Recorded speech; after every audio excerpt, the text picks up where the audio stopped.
So again, welcome to the Insight Meditation Community of Charlotte. I'm Debbie George, one of your Dharma leaders. And it's great to see everybody. So please get comfortable. I'm going to give you a talk, and it's a classic talk that you've heard many times from many teachers, and I hope that you hear something new tonight. First things first.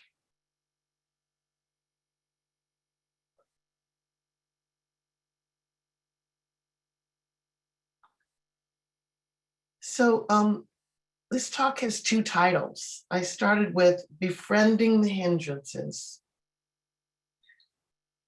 And then I actually was speaking with Denise today, and she said, "What are you talking about?" And I said, "Well, the hindrances are difficult, our dear, difficult companions." And it just came out of my mouth, and I thought, that's the title I really want. Our dear, difficult companions. So tonight we're going to make friends. We're going to make friends with those tendencies of our mind that hinder us from being mindfully at ease. We all know how lovely it is to be mindfully at ease. So the kleshas, translated as the hindrances, are like the seven dwarfs of the Dhamma, according to Sharon Salzberg. I read this years ago, and I couldn't find the source, so I can only remember her first three names of the dwarfs, but so I had to make up the other two. But there's greedy, and of course we know him well. This is the hindrance of sensual desire. It's that wanting pleasure of all kinds, creature comforts, wanting pleasure. Then there's Mimi. Unfortunately, we know this one very well. We know him well too. This is just all the negativity in our mind. It's the hindrance of ill will, and ill will covers all of the negative mind states of our minds. Then there's sleepy, and especially when you're, beginning your meditation life, this one's a frequent visitor, but it still visits now. And then we have, I have to call this one fretter. So this is restlessness and worry. I thought about fretterina, the fretting mind state. And then doubt or doubter. Doubtrick. I don't know, you guys could come up with some good ones, I'm sure. But doubt is considered very powerful, one of the most difficult, because it will take us right out of the game, right off the path. So it was many years ago that I was introduced to a more friendly relationship with my mind states, with the hindrances. I remember Ward gave a talk and spoke about befriending the difficult, mental energies, because they're here for life. And I was like, the light bulb blasted on for me, because at the time my approach was more resembled a boxing match, or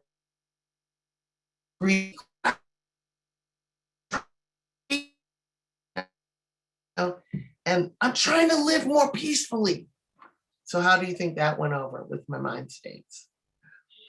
So this craving for things, of course, for my mind to be different than it is, which is the definition of suffering. Okay. In short, it doesn't work. It creates stress and suffering. So because they're so disruptive, these guys get a bad rap, these mind states.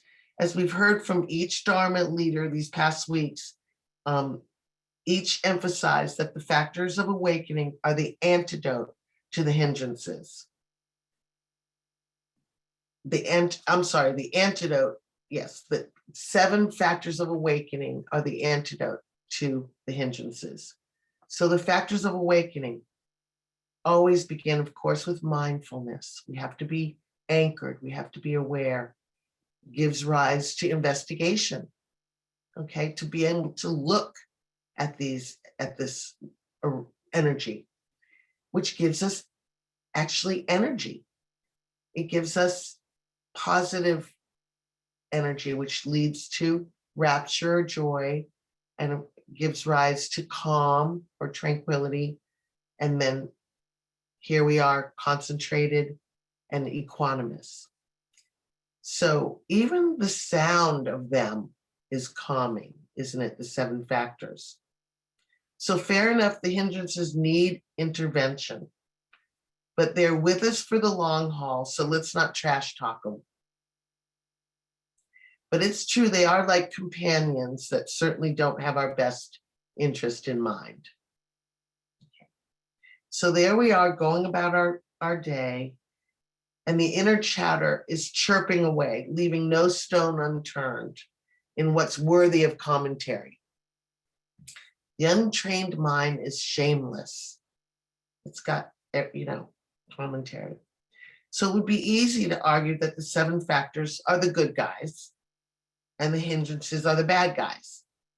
Not a hard argument. But what I'm going to try to convince you of, or maybe you already know, is that to get to know them better with a gentle approach, they'll calm down and lose their ability to overtake us. We can tame them and learn from them. So they're not a problem. It's a process of purifying and taming these mental habits. It's like the difficult people in our life can be our greatest teachers. It's just like that. So the hindrances teach us about suffering, dukkha.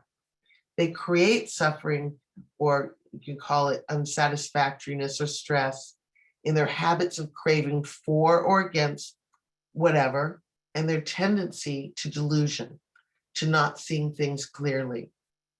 They are the offspring of the 3 defilements, or the 3 poisons that we are contending with in our practice. So they're greed, hatred, and delusion, of course, are these 3 defilements. Sensual desire, we now know as our friend greedy. Ill will is meanie. These 2 are direct descendants of greed and hatred. And the rest, sleepy, fretter, and doubter, descend from delusion. Okay. So when we're lost in thought, it's one or more of the hindrances that's lured us away from being here now. The reality is, though, that we're lost in thought not as an exception, but really rather as the rule. So on retreat or after a retreat, we have more mindfulness, but our lives are not conducive to mindful ease of being in the present moment. Here and now is where mindful ease, our truest friend, is found. So whenever we can slow down, take a couple of deep breaths, and be here, we can release the hindrances grip. We can see it calm, even a couple of breaths, right? So when we recognize the presence of a hindrance, even welcome it, we stop the craving and the suffering stops. To welcome it means to see it as a pointer, showing us the obstacles so we can investigate it, the second factor of an awakening. It's as if we said, come in, let's see you, let me see you and what you're about.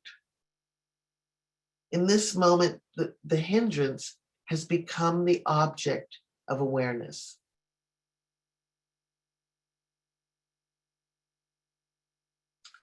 So the first factor of awakening, mindfulness, is essential. Seeing it means you're not being controlled by it, and you have a choice. in how you can respond.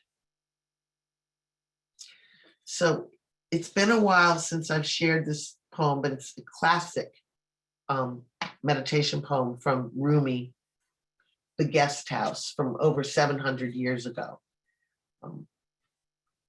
And so please relax and take this wonderful poem in. It's again, The Guest House. This being human is a guest house. Every morning, a new arrival, a joy, a depression, a meanness, some momentary awareness comes as an unexpected visitor. Welcome and entertain them all, even if they're a crowd of sorrows who violently sweep your house empty of its furniture. Still treat each guest honorably. He may be clearing you out for some new delight. The dark thought, the shame, the malice, meet them at the door laughing and invite them in. Be grateful for whoever comes, because each has been sent as a guide from beyond. Now, from beyond in this case isn't some ethereal, idea. It really means what we can't explain. But we know that the conditions converged for these particular energies to arise at this time. And this is karma. We can't control who or what arrives, only how we can respond to these guests. So an example is the negative mental habit of judging, a form of ill will. Judging other people, judging yourself and how you're measuring up, judging groups, situations. The mind feels justified. We can be severe in our judging and be caught up, totally convinced, justifying our assessments with the skill of a seasoned litigator. Ouch. We forget that we certainly would not want to be judged by someone the way we don't hesitate to judge them.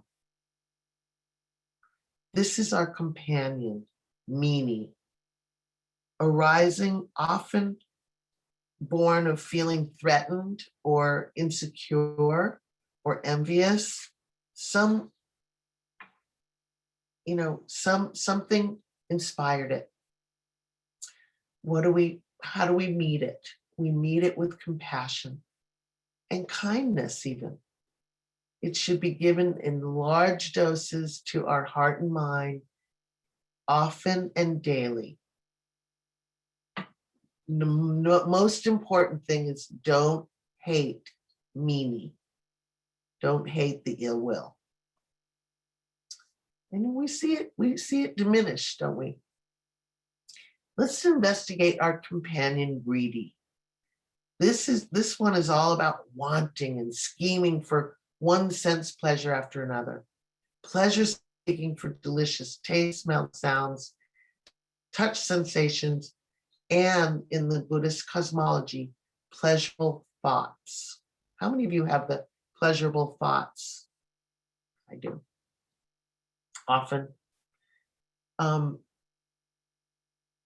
Creature comforts as much as possible. Ooh, that's what we want. Buddhist monk Ai Kema said, it's fool's gold, though. It glitters, but it has no value because it's so short-lived.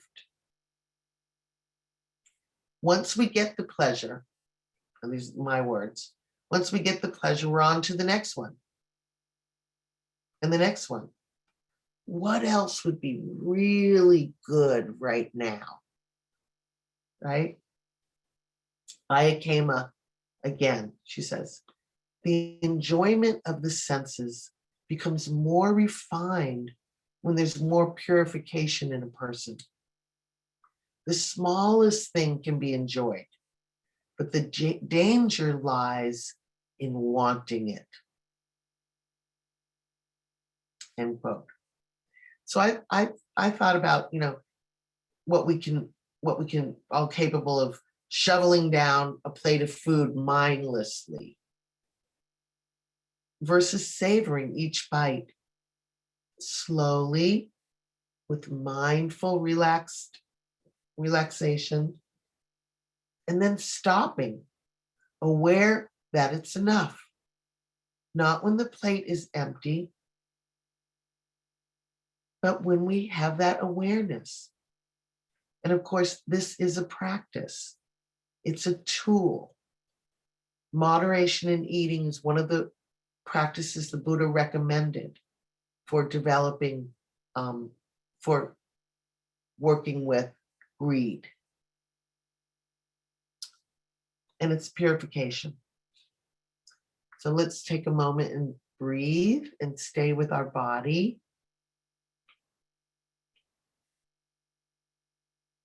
In this moment, this very moment, this breath. So we need our meditation practice daily to jumpstart this mindful awareness. So we'll use it in our daily lives. The moment we recognize, oh, it's just Judge or Judgy Pants, or Miss Greedy, it's just Meanie, or my friend Sleepy or Fretter or Doubter, and we say, hello, have a seat. It's okay. Let's be here now. Let's breathe in. Let's breathe out. Let's hear these sounds now and relax. Let's invite a feeling of safety, of ease. Inviting loving kindness is always a good idea for any of the hindrances. We've now welcomed mindfulness with kindness. Again, Aya Kema. She writes, and this is regarding the hindrance of desire, sensual desire.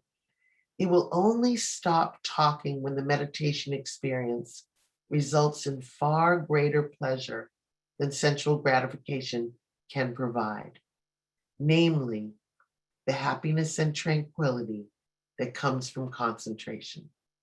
We heard that a lot over the last 4 weeks in our series of the about the 7 factors.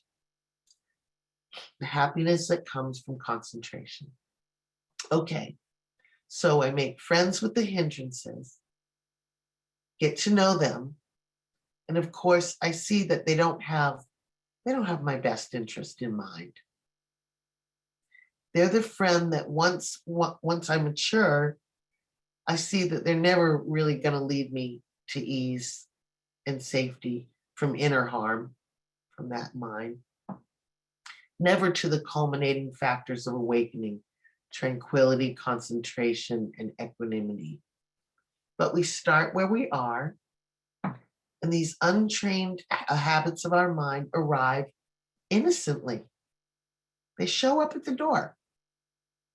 These mental energies are just trying to bring us satisfaction, even with their unskillful approach. So, for example, gratifying our senses as a scheme to satisfaction really seems like a good idea at the time. Bringing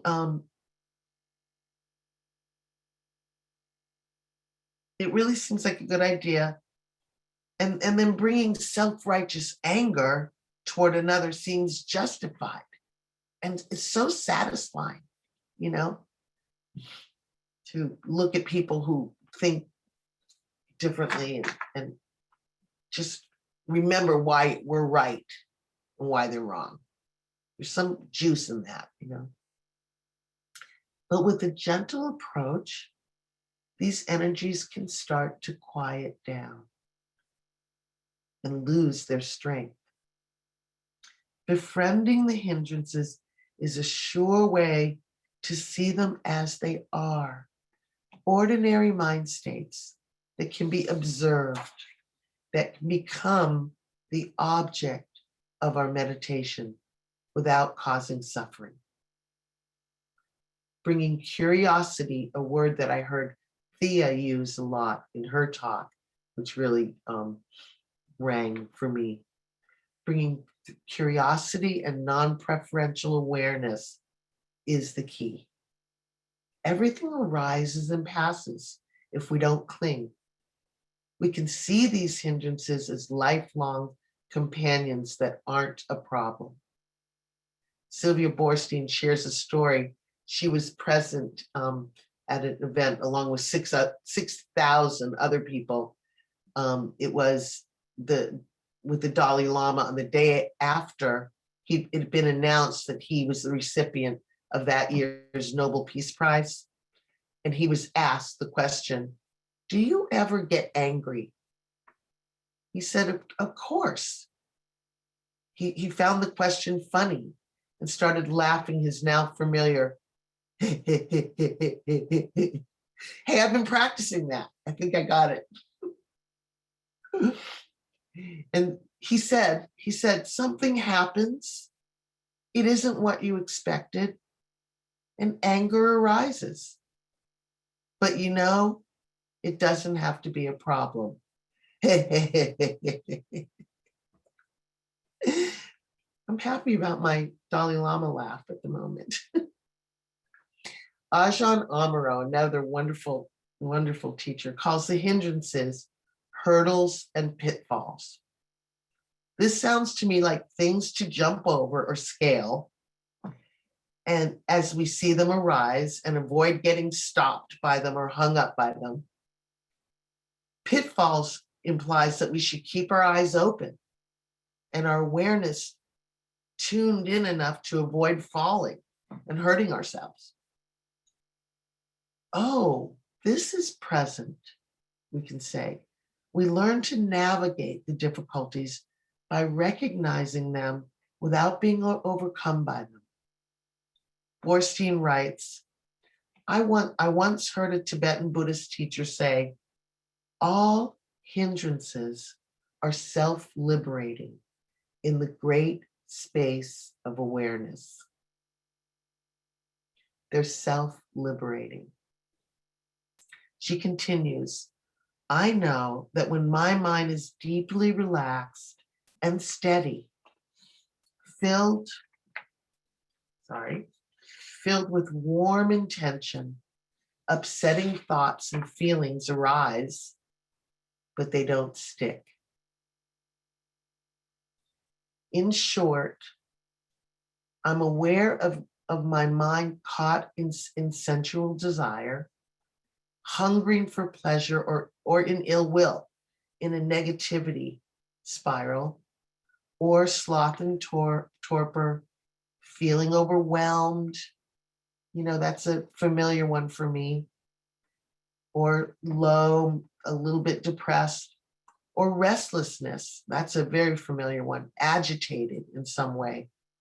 Planning, so much planning. Or in doubt, often kind of confusion. What should I do next? What am I supposed to be doing now? And I try to recognize these energies and see, oh, it's just this one, or it's that one. I'll think, let's walk together, or let's breathe together, or let's just sit for a moment and rest in this body together. No problem. To quote the Dalai Lama, So I'll end by paraphrasing a meditation teacher that I used to read years and years ago, Reginald Ray.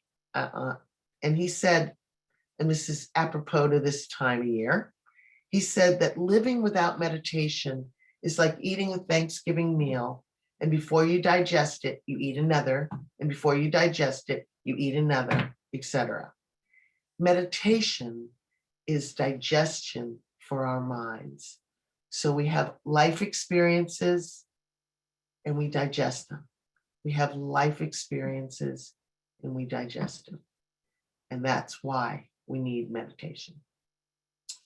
So thank you so much for your attention, and I hope it's helpful.